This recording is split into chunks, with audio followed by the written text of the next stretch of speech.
Imagine Boston, January 15th, 1919. A cold but strangely warm winter day. In the North End, a neighborhood of narrow streets, small brick houses, and the smell of the harbor, children play marbles, dock workers unload barrels, horses pull carts of coal. Overhead, the rumble of an elevated railway echoes against the buildings. And looming above it all, at 529 Commercial Street, stands a monster few people think about. A steel tank, 50 feet tall, 90 feet wide, holding more than 2 million gallons of dark brown molasses. Locals have complained about the tank for years. It oozes sticky syrup from its rivets. Children come with tin cups to scoop it up. The tank groans when trains pass on the nearby tracks. But nobody in power listens. The United States Industrial Alcohol Company owns it, and during World War I, molasses is gold. It can be fermented into industrial alcohol for munitions and beverages. Time is money. Inspections are delays. So the tank stays, filled to the brim. On January 12th, a new shipment of warm molasses arrived from the Caribbean, pumped into the cold steel container.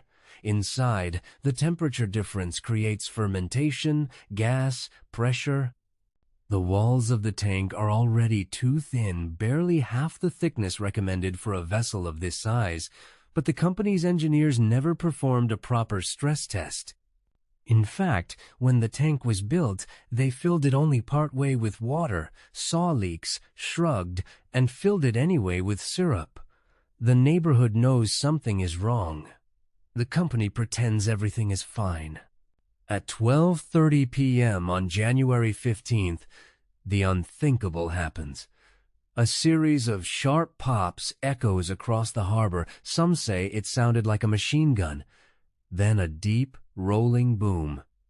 In an instant, the enormous steel tank rips open. Sections of metal plate fly outward like shrapnel, and from the gap bursts a wall of molasses 25 feet high, moving at 35 miles per hour. Imagine a tsunami of brown syrup, thicker than water, heavier than sand, crashing through narrow city streets.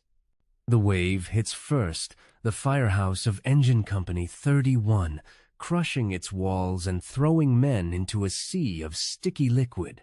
Horses pulling wagons rear in terror, their hooves stuck as if in glue. The elevated train structure trembles. One train barely manages to stop before plunging into the destruction below. Houses along Commercial Street are ripped from their foundations. People try to run but cannot. Molasses is heavier than water and clings like quicksand. Survivors later say the sound was like a freight train and the smell suffocatingly sweet. It was like a wave of dark water, one witness recalled. I was thrown into the street, and before I could rise, I was covered with sticky stuff up to my waist. Another said, molasses, waist deep, covered the street and swirled and bubbled about the wreckage. Here and there struggled a form. Whether it was animal or human being was impossible to tell. In a few minutes, Boston's North End becomes a nightmare. 21 people will die, workers, children, an elderly couple in their home, firefighters trapped in their collapsing station. One child, 8-year-old Maria DeStasio, is swept away while walking home from school. Over 150 others are injured, bones broken, lungs damaged by the thick syrup inhaled into their airways. Horses drown by the dozens, their bodies later burned on a massive pyre. The property damage is immense. Buildings flattened, the ground beneath coated in a sticky brown sheen. As night falls, rescuers work by lantern light, cutting through debris, prying victims out of hardened molasses. The temperature drops, the syrup thickens to the consistency of glue. We had to hack our way through it, a police officer later said. Pumps clog, boots stick, everything smells like candy gone wrong. For weeks afterward, cleanup crews hose down streets with salt, water, and sand.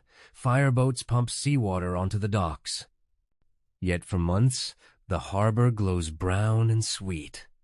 Even decades later, old-timers claim, on hot summer days you could still smell molasses in the cracks of the North End. But the story does not end with the flood. Almost immediately, the company blames anarchists. The First World War had just ended. The Red Scare was rising. Industrial Alcohol insists its tank was sabotaged by radicals opposed to its profits. Newspapers run headlines about molasses terror. Yet engineers hired by the city soon discover the truth. The tank was poorly built, never properly tested, and known to leak. The so-called sabotage was an excuse to avoid responsibility. Over the next 5 years, one of the largest legal battles of the era unfolds. Survivors and families of the dead file 119 lawsuits against United States Industrial Alcohol.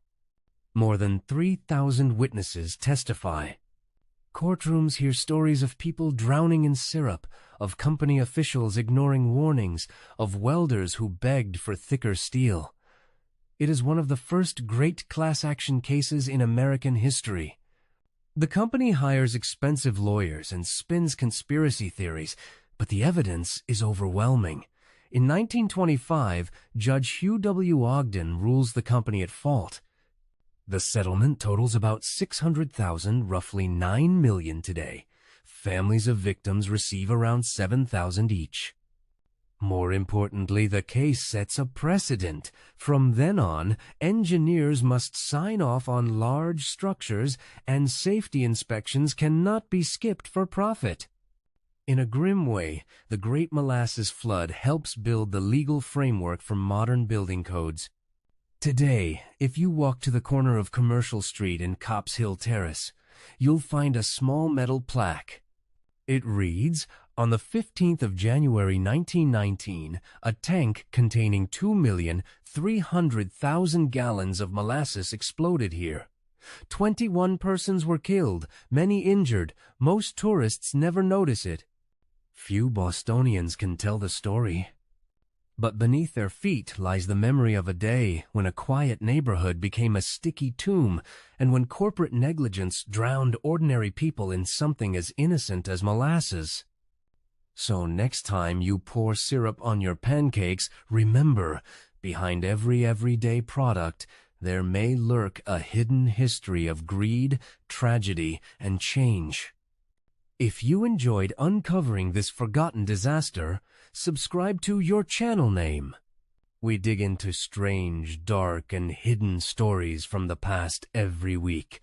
And tell me in the comments, had you ever heard of the Great Molasses Flood before today?